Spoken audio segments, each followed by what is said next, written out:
धन्यवाद करो, उसका धन्यवाद करो। वचन में लिखा है, साफ लिखा है। दाऊद ने पूरे भजन में परमेश्वर की महिमा का वर्णन कर रखा है हर एक बातों के लिए, क्योंकि साफ लिखा है, हे यहोवा परमेश्वर। तो हमें कहना चाहिए कि हे यहोवा परमेश्वर, मैं अपने पूर्ण मन से तेरा धन्यवाद करूँ। तो हम परमेश्वर का धन्यवाद करें, उसकी स्तुति करें।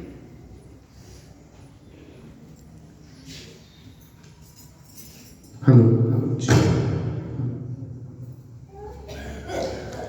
तेरी स्तुति मैं करूं, आराधना करूं दिल से, दिल से।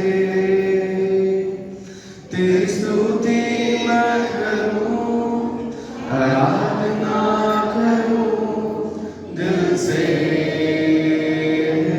दिल से। मेरी सांसों में तेरा नाम रहे, मेरी सांसों में तेरा नाम रहे। है प्रभु तू ही तू, तेरी स्तुति मैं करूं, आराधना करूं दिल से, दिल से। तेरी स्तुति मैं करूं, आराधना करूं दिल से, दिल से। मेरी सांसों में तेरा नाम रहे, मेरी सांसों में तेरा नाम रहे। है प्रभु तू ही तू, तेरी स्तुति मैं करूं, आराधना करूं दिल से, दिल से। तेरी स्तुति मैं करूं, आराधना करूं दिल से, दिल से। जहाँ मेरी नजर जाए वहाँ तेरी स्तुति हो। जहाँ मेरी नजर जाए वहाँ तेरी स्तुति हो। सारी दुनिया का रखवाला तू, सारी दुनिया का रखवाला तू। है प्रभु तू ही तू, तेरी स्तुति मैं करूं, आराधना करूं दिल से, दिल से। तेरी स्तुति मैं करूं, आराधना करूं दिल से।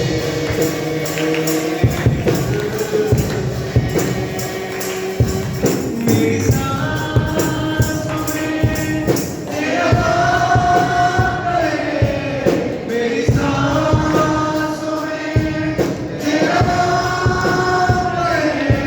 है प्रभु तू ही तू, तेरी स्तुति मैं करूं, आराधना करूं दिल से, दिल से। तेरी स्तुति मैं करूं, आराधना करूं दिल से, दिल से। खुशी आनंद में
पवित्र दिन, चंगा करने वाला दिन, बंधन को तोड़ देने वाला दिन। क्या कहा था बच्चों ने? क्या कहा था? यीशु तेरी आराधना सारे बंधन को विश्वास करते हो आप? विश्वास करते हो? लाइफ में कहीं देखा बंधन टूटे? आपको एक विशेष बंधन के विषय बताएंगे। मालूम है? एक विशेष बंधन टूटा। मालूम है? मोआब का राजा इस्राएल के राजा को कर दिया करता था। क्या किया करता था? कर दिया करता था। और 1,00,000 भेड़ें और बकरियां, उनका ऊन जो था वो कर के रूप में दिया करता था। जब वो इस्राएल का राजा अहाब मर गया ना, तो उसने विद्रोह किया। अब नहीं दूंगा, अब मेरी पकड़ हो गई है, अब मैं अकेला बादशाह हूं, मैं मजबूत हूं, और अब मैं इस्राएल को अपने नियंत्रण में लूंगा और इस्राएल के ऊपर क्या करूंगा? कब्जा करूंगा। ये खबर इस्राएल के राजा तक पहुंची। इस्राएल का राजा कहने लगा कि अब तो बड़ी मुश्किल हो गई है। तो इस्राएल के राजा ने यहूदा के राजा, एदोम के राजा यहोशापात से बात करी, क्या तुम हमारी मदद करोगे? कहते तुम्हारे जानवर हमारे जानवर, तुम्हारा परमेश्वर हमारा परमेश्वर, क्यों नहीं मदद करेंगे? अभी हम लोग ने कोशिशें करनी शुरू कर ली, आगे बढ़े जंगल में, लेकिन कुछ समय के बाद में, ध्यान से सुनते रहिएगा, यीशु तेरी आराधना सारे, अरे जोर से बोलो ना, यीशु तेरी आराधना, अच्छे शब्द नहीं बोले आपने, सारे बंधन को तोड़ देती है। आमीन। फिर से बोलो, यीशु तेरी आराधना। आमीन। तो क्या हुआ कि इन लोग जब रास्ते में जंगल में निकले और कई किलोमीटर आगे निकलने के बाद में प्यास लगी। इनके पास सिर्फ इनकी प्रजा नहीं थी, इनके जानवर भी थे ना, बहुत सारे जानवर थे, दास दासियां थे, लोग थे, बहुत सारे लोग थे। पानी खत्म, सूखा पड़ा हुआ है, अब पानी नहीं है। अब इन्होंने कहा क्या परमेश्वर तू मुझे मोआब के राजा के हाथों में दे देगा और मैं मर जाऊंगा क्या, और मेरी प्रजा अनाथ रह जाएगी क्या? तब आपस में बात करने लग गए। मालूम है, बड़ी खूबसूरत जिक्र है, मैं आपको बाइबल से पढ़ूंगा। बाइबल खोल लीजिएगा, दूसरा राजा उसका 3रा अध्याय। अभी जब मैं पढ़ाऊंगा तब पढ़ेगा। तो क्या हुआ, तब इन लोगों ने मालूम क्या बोला? अरे बड़ी इंपॉर्टेंट बात बोली, निकालो मेरी बाइबल। हाँ, दूसरा राजा उसका 3रा अध्याय और उसमें हाँ जी निकालिए। दूसरा राजा 3रा अध्याय का 11वां पद पढ़िए कोई जोर के साथ में। परंतु हाँ, यहोशापात ने कहा, और यहोशापात ने कहा, सुनिए, ध्यान से सुनिएगा, बड़ा गौर से सुनिएगा। मैं जिस बात को बताना मांग रहा हूं ना, वो बात आपके चित्त में बस जानी चाहिए, उससे निकलनी नहीं चाहिए। ध्यान से सुनिएगा। परंतु यहोशापात ने कहा, क्या यहाँ यहोवा का कोई नबी नहीं? आवश्यकता के समय में सच्चे परमेश्वर के दर पर आना ही पड़ता है और इस बात को पूछना पड़ता है, बीमारी के वक्त में, रोगों के वक्त में, मृत्यु के वक्त में, क्या कोई परमेश्वर है? क्या कोई उसका सच्चा भक्त है? क्या लिखा हुआ है? जिसके द्वारा यहोवा से पूछे। हाँ, इस्राएल के राजा के हाँ, कंचाई ने हाँ, उत्तर देकर कहा, हाँ, शापात का पुत्र एलीशा, शापात का पुत्र एलीशा जो एलिया के हाथों को धुलाया करता था। एलिया के हाथों को धुलाया करता था। मालूम है ये एलीशा कौन था? एक सेवक था। किसका था? एलिया का सेवक, जो एलिया के हाथों को धुलाया करता था। आगे क्या लिखा हुआ है? वह यहाँ है। हाँ, तब यहोशापात ने कहा, हाँ, उसके पास यहोवा का वचन पहुंचा करता है। हाँ, तब इस्राएल का राजा और यहोशापात और एदोम का राजा उसके पास गए। हाँ, तब एलीशा ने इस्राएल के राजा से कहा, हाँ, मेरा तुझसे क्या काम है? मेरा तुझसे क्या काम? अपने पिता के भविष्यद्वक्ताओं और अपनी माता के नबियों के पास जा। अरे भैया, बड़ी इंपॉर्टेंट बात बोल गई, आप मिस कर गए, आपको पता नहीं चल पाया क्या बात बोली। कितने लोग समझ पाए क्या बात बोली? हालेलुया। कितने लोग समझे क्या बात बोली? फिर से बोल बेटा, एक बार रिपीट करो जोर से इसको। अपने पिता की भविष्य अपने पिता के भविष्यवक्ता और अपनी माता के नबियों के और अपनी माता के नबियों के पास जाओ। मालूम है, जिसको तुम पूजते हो, जिसको तुम आरती चढ़ाते हो, जिसको तुम मानते हो, उसके पास जाओ। मेरा तुमसे क्या काम? आमीन। अरे भैया, यही बात तो बोल देते हैं कई बार हम लोग, तो लोगों को बुरा लग जाता है। जिसने धरती और आकाश को बनाया, जिसने सारी चीजों को रचा, हम उस परमेश्वर की इबादत करते हैं। और आप जिसकी करते हो वो मूर्ख है, वो इंसान की बनाई हुई है। इसलिए एलीशा क्या कहता है? अपने पिता के भविष्यवक्ता और अपनी माता के नबी के पास जाओ, मेरा तुमसे क्या काम? आमीन। अब क्या लिखा हुआ पढ़ना बेटा?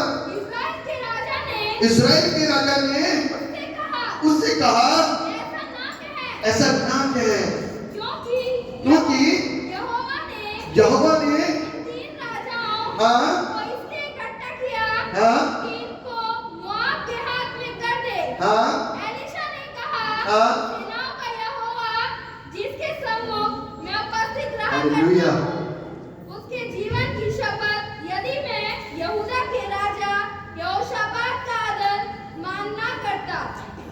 यहोशापात का आदर मान करता था। यहूदा का राजा यहोशापात मालूम है एक अच्छा व्यक्ति था, एक धर्मी व्यक्ति था, और एलीशा इसको जानता था और इस बात को कहता कि मैं इसका आदर मान करता हूँ।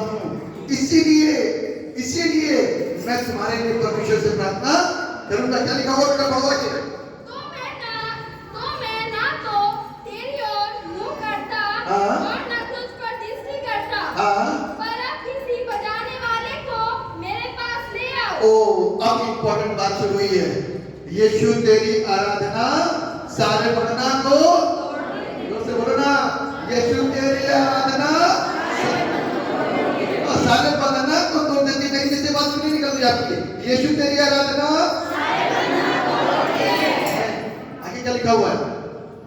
जब बजाने वाला बजाने लगा, बजाने वाले बुलवा लिए गए। इंपॉर्टेंट है आराधना। बजाने वाले बैठे हुए हैं, गाने वाले पीछे खड़े हुए हैं। इंपॉर्टेंट है, यदि आराधना नहीं होगी ना, बंधन टूटेगा नहीं। ये बेटी को दिक्कत क्यों हो रही थी? आराधना हो रही थी, बंधन टूटने शुरू हो गए, दुष्ट आत्माएं निकलनी शुरू हो गई, दुष्ट आत्मा के अंदर समस्या शुरू हो गई, क्योंकि यीशु मसीह बंधना को तोड़ने के लिए अपने भवन में मौजूद है। इसीलिए आराधना इंपॉर्टेंट है। जो आराधना से नफरत करते हैं, आराधना में आना पसंद नहीं करते, आराधना करना पसंद नहीं करते, हाथों को उठाना पसंद नहीं करते, तो आपके बंधना कभी नहीं टूटने वाले। और जो सच्ची आराधना करेंगे ना, आप देखोगे बंधन टूट टूट करके गिरेंगे। आपको पता चलने लग जाएगा कि परमेश्वर कितना सर्वशक्तिमान परमेश्वर है। आमीन। यीशु तेरी आराधना, आमीन। हम लोग मिलकर के आराधना करेंगे, परमेश्वर के नाम को महिमा देंगे। प्रभु का धन्यवाद करूंगा, उसकी संगति में सदा रहूंगा, साथ चलूंगा मैं जरूर पाऊंगा, साथ चलूंगा मैं जरूर पाऊंगा। प्रभु का धन्यवाद करूंगा, प्रभु का धन्यवाद करूंगा, उसकी संगति में सदा रहूंगा, साथ चलूंगा मैं जरूर पाऊंगा, साथ चलूंगा मैं जरूर पाऊंगा। प्रभु का धन्यवाद करूंगा। तेरी मुझे दुनिया कभी कोई दुनिया साथ लगा, तेरी मुझे दुनिया कभी कोई दुनिया साथ लगा।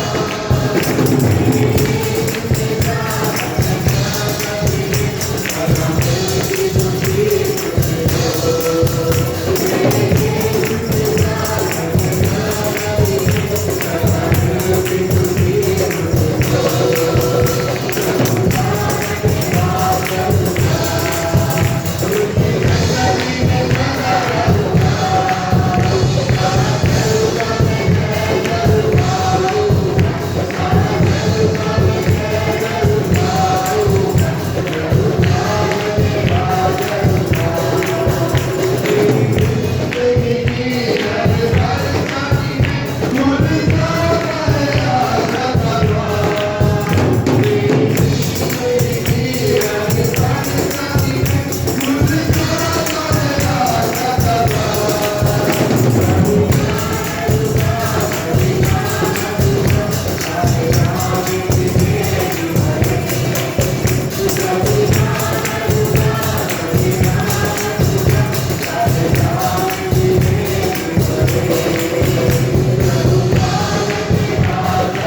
मैंने जो मैंने बोला था सुना था, आपको पता आपकी स्टोरी थोड़ी सी अधूरी थी कि पूरी हो गई थी?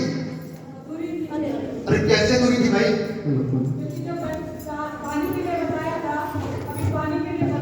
हालेलुया, प्रभु का धन्यवाद हो। एपिसोड को पूरा करने की एक चाह होती है, मालूम है? अभी तो बजवैये बुलाए गए और बाइबल बताती है कि जब एलीशा आराधना होनी शुरू हुई, तब एलीशा के ऊपर सामर्थ्य ठहर गया। तब एलीशा ने बताया कि गड्ढे खोदो, बड़े बड़े गड्ढे खोदो, और इतना खोदो कि गड्ढे गड्ढे हो जाएं। और हमारा परमेश्वर, इस्राएल का परमेश्वर इस बात को कहता है कि ना तो हवा चलेगी ना बारिश होगी, लेकिन ये पानी सारे गड्ढों के अंदर। आमीन। यीशु तेरी आराधना सारे को तोड़ देती है। अभी आराधना नहीं कर रहे हैं, लेकिन बता रहे हैं कि जब हम यीशु मसीह के नाम को लेते ना, तो बंधन टूटने लग जाते हैं, बीमार चलने, मृतक। आमीन, हालेलुया। क्योंकि यीशु मसीह हमारे बीच में जब काम करता है ना, परमेश्वर जब हमारे बीच में काम करता है, तो वो होता है जो सोच नहीं सकते, वो होता है जो कभी सुना नहीं है, वो होता है जो कभी चित्त में नहीं आया। आमीन। क्योंकि वही तो बंधन को तोड़ता है, अधिकार उसके पास में। वो 4 दिन के लाजर को खिला सकता है, हर एक व्यक्ति के ऊपर भी करना होगा। आमीन, आमीन। आराधना करेंगे, आराधना करेंगे। कैसी वाली आराधना करेंगे? कैसी वाली? सच्ची वाली, अच्छी वाली। बाइबल कहती है कि जो सच्चे आराधक है ना, जो सच्ची आराधना करते हैं, परमेश्वर उनको पसंद करता है। यूहन्ना 4:24 के अंदर उसका जिक्र है। हम करके आराधना करेंगे कि अंधे आते हैं, रोगी रोगों से पाते, किसके नाम से? आमीन। हम करके आराधना करेंगे।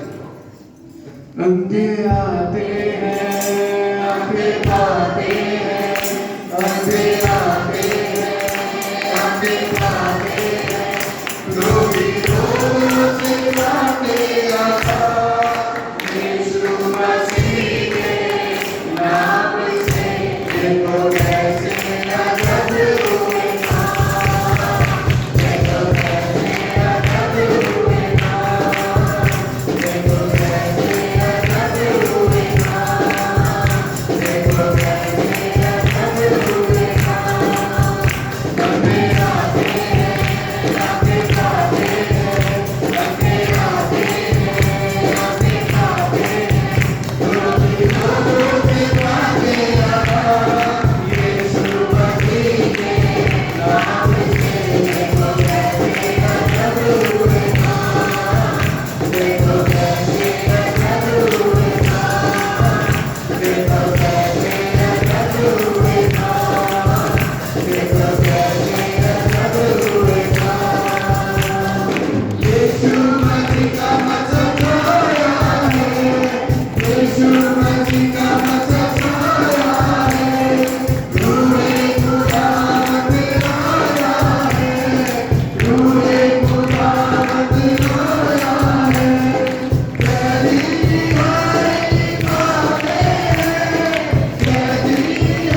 गीत में लिखा है यीशु मसीह का मसला छाया है और रूहे खुदाबंद बोल तो बोलेंगे यीशु मसीह का मसला छाया है रूहे खुदाबंद जब रूहे खुदाबंद आता है ना तो अजब काम कैसे काम होते हैं गजब कैसे काम होते हैं गजब है ना क्योंकि वो ऐसे काम होते हैं ना जो कई सालों में कभी नहीं हुए कई सालों में काम नहीं होते वो यीशु का रूह जब आता है तब अजब होता है आमीन और तब के लिए गजब होता है जब यीशु मसीह के पास में आते ना मैं यहाँ बहुत सारे लोगों की गवाहियों को अपनी तरफ से बोल सकता हूँ दवाइयों के ढेर के साथ में थे बीमारियों के साथ में थे रोगों के साथ में थे कर्जों के साथ में थे समस्याओं में घिरे हुए थे अनपढ़ता में घिरे हुए थे तरह तरह के कष्टों में घिरे हुए थे निवारण नहीं थे आंसू थे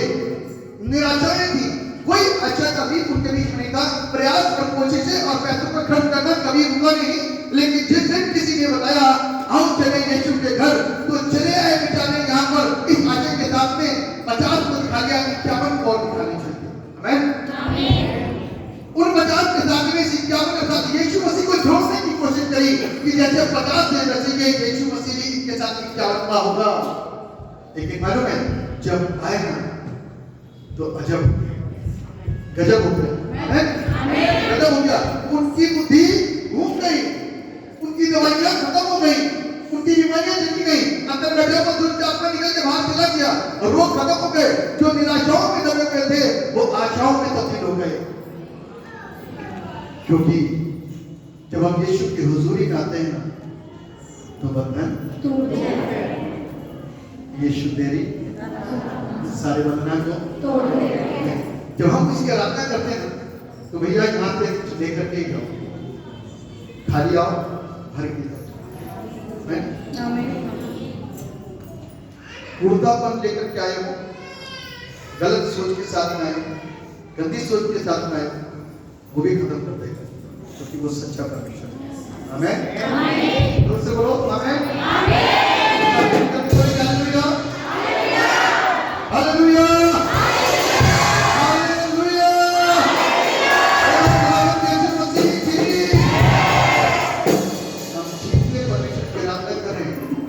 की आराधना नहीं करते उसके आने का प्रमाण हमको मिलता है जब इंसान अपने होश से दूसरे होश में चले जाते हैं आमीन उसके आने का पता चलता है कि जब वो आता है ना तो दुष्ट आत्माएं तड़पनी शुरू हो जाती है बेटे ठीक हो तो खुद जाओ कितनी देर तक बैठे जब यीशु मसीह के बंधन करो तो बैठने की जरूरत आराधना करो जब यीशु आता है ना तो काम होता है जिस्म के अंदर आत्मा के अंदर रूह के अंदर मसीह जीवन देने के लिए आया, मारने के लिए नहीं आया। मारने वालों ने तो आपको पकड़ के रखा है, जकड़ के रखा है। मारने वालों ने पकड़ के रखा, आपको होश भी नहीं है कि आप किसके शिकंजे में पड़े हुए हो और किसके इशारे पे चलाए जा रहे हो। मालूम है? दूर दूर से लोग आए हैं इसलिए कि यीशु के चमत्कारों को, उसके जन्मों को देख चुके हैं। आमीन। यीशु मसीह ने भाई के जीवन के अंदर एक अद्भुत जज्बा किया, आज वो परिवार के कुछ लोगों के लिए है ना, क्योंकि जब यीशु के पास आते हैं तो जीवन को मिलता ही हमें जीवन मिलता है, तो लोग आशीष पाते हैं और जिंदगी के अंदर खुशियां आ जाती हैं। जब जीवन आता है तो आनंद आता है। हमें आराधना करेंगे, आराधना करेंगे इससे आराधना जीवन के लिए है ना। कौन सा? जब जीवन मिल गया तो हम खामोश कैसे रह सकते? जब जीवन मिल जाता है तो हम खामोश नहीं रह सकते, हम लोग उसकी आराधना करेंगे और उसके नाम को महिमा देंगे। जितने लोग जगे हुए ना, अपने हाथों को उठा करके सच्चे दिल से आराधना करना, सच्चे दिल के साथ में आराधना करना, परमेश्वर आज आपको और दुगने मसा से और आशीष से भरेगा, दुगनी आशीष से भरेगा और आप उन आशीषों को रिसीव करोगे। रिसीव करना तो आप आज आशीषित होकर लगोगे। आमीन। करके परमेश्वर के नाम को महिमा दें। जीवन मिलिया मिलिया आशीष तेरी, तेरी बरकत आई आई है खुदा। जीवन मिलिया मिलिया आशीष तेरी, तेरी बरकत आई आई है खुदा।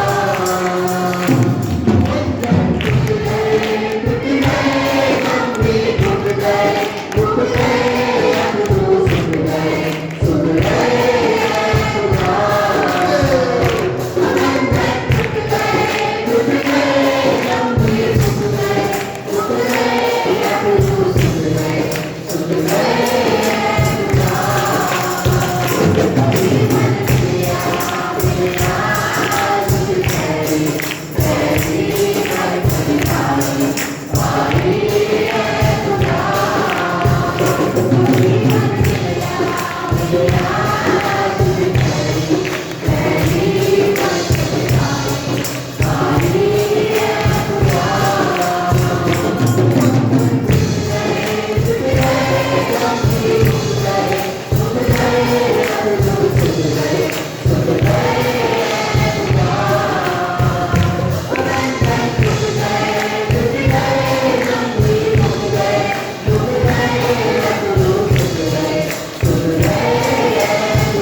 और उसमें आंसू नहीं है, क्योंकि यीशु मसीह में जीने वाला हर एक व्यक्ति बेशक उसके पास कुछ ना हो, लेकिन सदा के लिए आनंद उसके अंदर पाया जाएगा, क्योंकि वो परमेश्वर की तरफ से।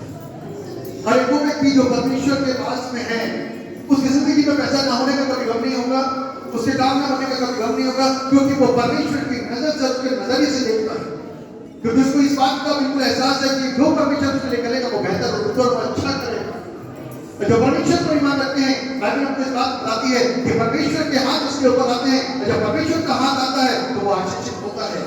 और दुनिया की आशीष ये है कि धन, सम्मान, महिमा और लंबी आयु की प्राप्ति होती है। आज लोगों की तमन्ना और चेष्टा यही है कि उसकी उम्र लंबी हो, उसको धन मिले और उसको लोग सलाम करें, उसको महिमा मिले।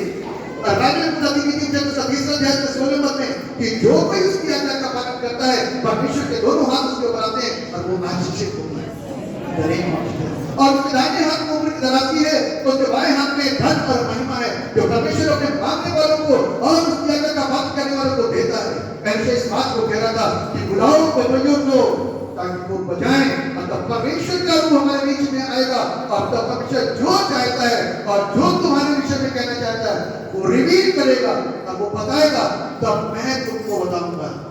आमीन। और बाइबल में बात बताती है जब रूह कुदूस उतरा, जब परमेश्वर का रूह एलीशा के ऊपर आया, एलीशा बोलने लगा और बताने लगा कि गड्ढे खोदो, गहरे गड्ढे खोदो, और गड्ढे में से गड्ढे निकलेंगे और कई गड्ढे खोदो।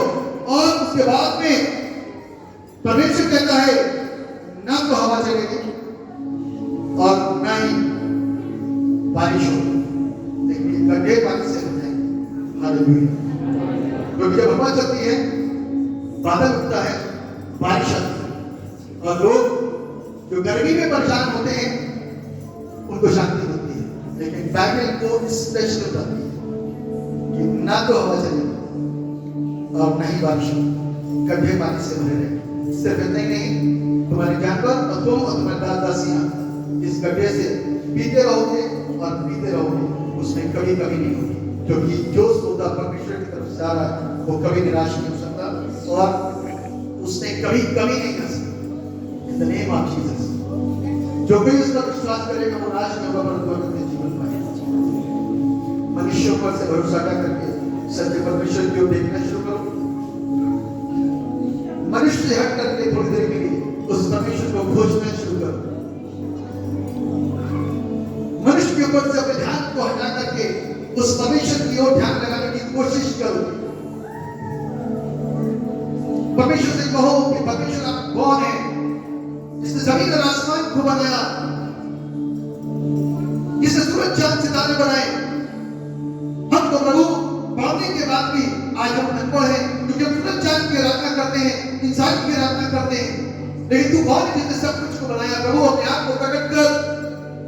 तो वो परमेश्वर अपनी सामर्थ को, अपने बल को आपके ऊपर, हर एक उस सच्चे हृदय से मांगने वाले के ऊपर नाज़िल करेगा।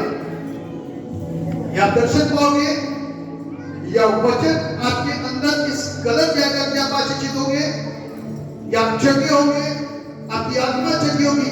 शरीर के साथ साथ में आत्मा का जगा होना बहुत जरूरी है, क्योंकि शरीर तो जगा हो गया, इंसान भूल जाता है कि हमारे साथ हुआ क्या। लेकिन जैसे आत्मा जगी हो गई, उसे वो कभी भी यीशु को नहीं त्याग करना भूलेगा, क्योंकि यीशु वो सामर्थ है जो हर एक चीज का रचने वाला और बनाने वाला है। जो भी इसके पास आएगा वो आनंदित होगा। अब ये मनोबल जब स्पेशल नंबर गए द्वार के द्वारा गीत गाएंगे, अपना दिल खोलो, बंद करो, क्योंकि आत्मा का रूप धर के राजा यीशु मेरे पास आज महसूस करो कि वो परमेश्वर आपके बाजू में खड़ा हुआ है। आत्मा का रूप धरते, क्योंकि ही इज द स्पिरिट, वो आत्मा है, और आत्मा का रूप धरते वो मेरे आजू बाजू खड़ा, मेरे पास में खड़ा है। एक बार उसके सामने अपनी बातों को रखो, एक बार उससे बात करो, एक बार तो उससे कहो, एक बार तो उसको समझने की कोशिश करो, एक बार तो अपने संसारिक लोग से सारी चीजों से बाहर आने और देखने की कोशिश करो। एक बार अपनी आंखों के तला का चश्मा हटा करके अपने परमेश्वर से उन आंखों को मांगो, उन कानों को मांगो, उस समझ और बुद्धि को मांगो कि परमेश्वर अपने आप को हमें दिखाओ, प्रकट कर, ताकि हम सत्य को जान सके। वरना हमारी जिंदगी अंधेरे में आई थी, रोशनी में आई, ऐसे ही आई और ऐसे ही चली गई। जीवन का कोई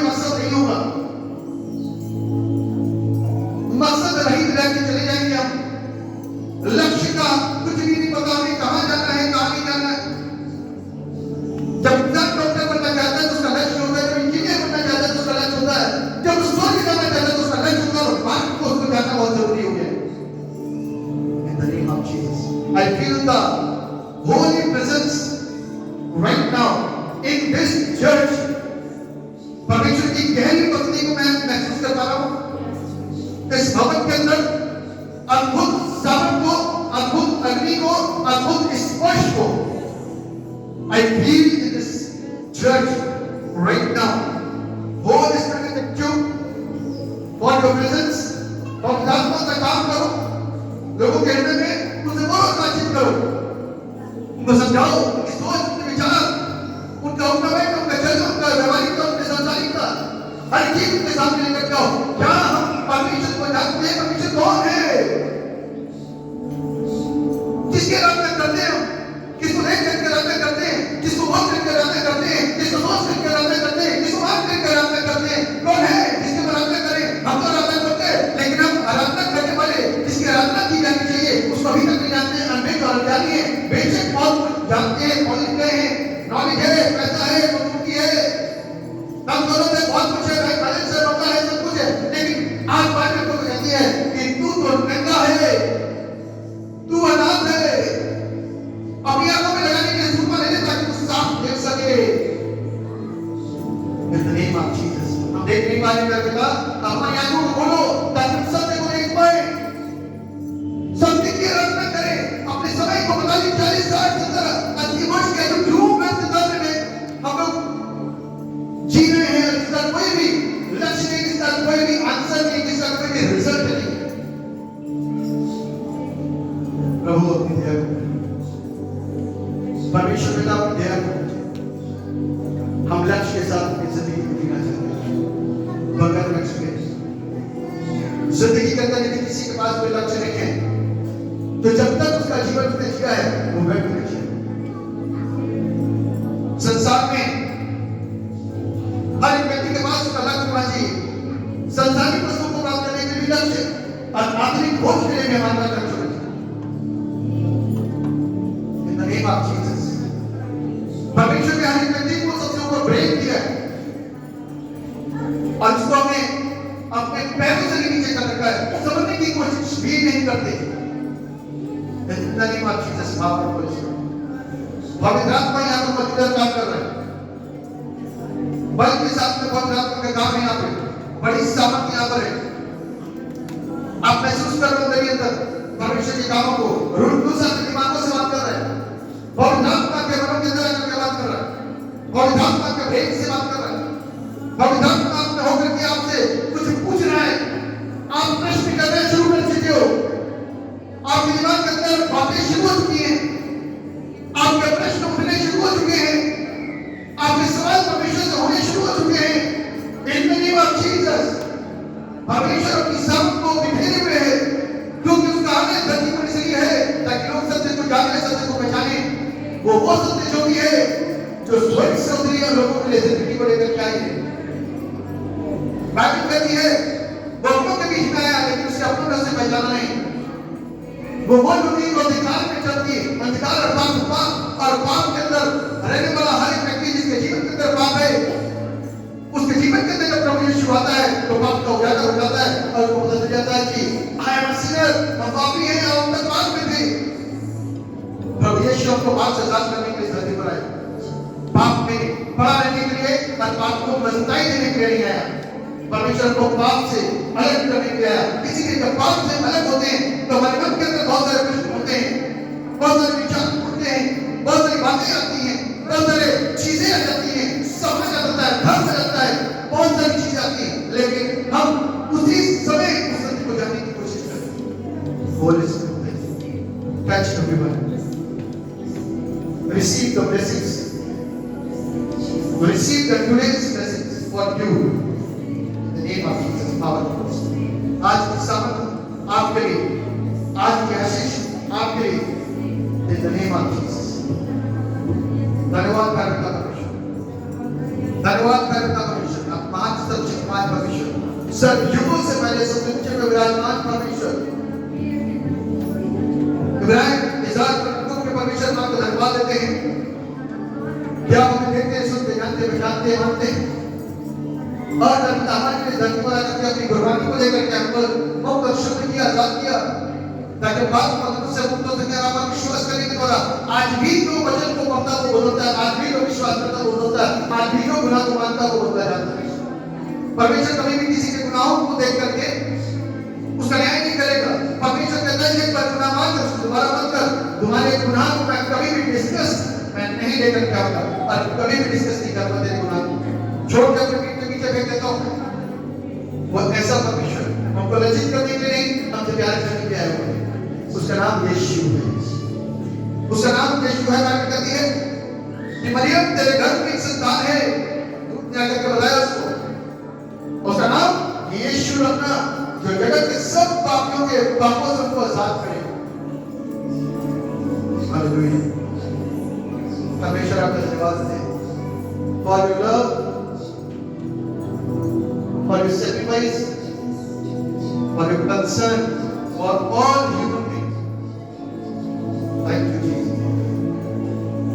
हम आपके प्यार से परमेश्वर अलग नहीं होना चाहिए।